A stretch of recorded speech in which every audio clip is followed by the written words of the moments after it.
Саламатсыздар ме?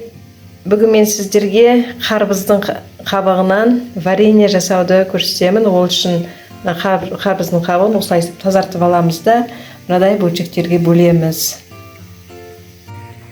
2 литр суға біз 2 қасықтай үлкен ас қасықпен сода саламыз. Өйткені біздің қарбызымыз тез езіліп кетпеу үшін.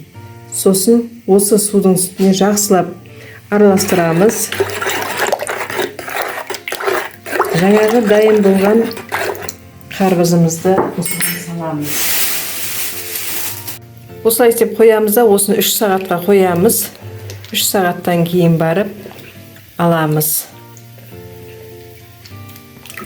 Араластырып қоямыз. Жаңағы содаға салған суымызбен қайта араластырып отырамыз. Біздің уақытымыз міне болды. Енді қазір осы судан алып, таза суға салып бірнеше рет шайып аламыз. Туралған қарбызымыз 1 килограмм болғандықтан біз 1 литр су құямыз да 1 килограмм шекер салып, соны ертеміз. Міне қайнап жатқан сироптың үстіне жаңағы туралған қарбызымызды саламыз. Осылай бір қайнат алғаннан кейін астын бұқтырып 10 минут қайнатамыз. Міне 10 минут қайнатып алдық. Енді қазір міне кеш батты, түнімен тұрады да таңертең ертемен ары қарай жалғастырып қайнатамыз.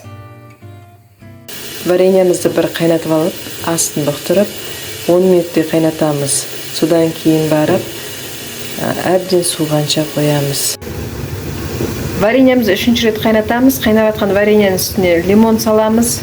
Оның үстіне 2 штук гвоздика саламыз. Осы қайнап жатқан вареньенің үстіне ванилин немесе ванильный сахар 2 пачка қосамыз да, содан кейін 1 сағат 10 минут қайнатамыз.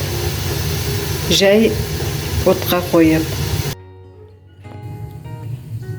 Вареньеміз 1 сағат 10 минут қайнады. Дәмі де өте керемет болып шығады. Сіздерге де осындай варенье жасауға кеңес беремін. Менің каналымды қолдап, тіркеліп, лайк басып, комментарий жазып кетіңіздер. Рахмет сіздерге.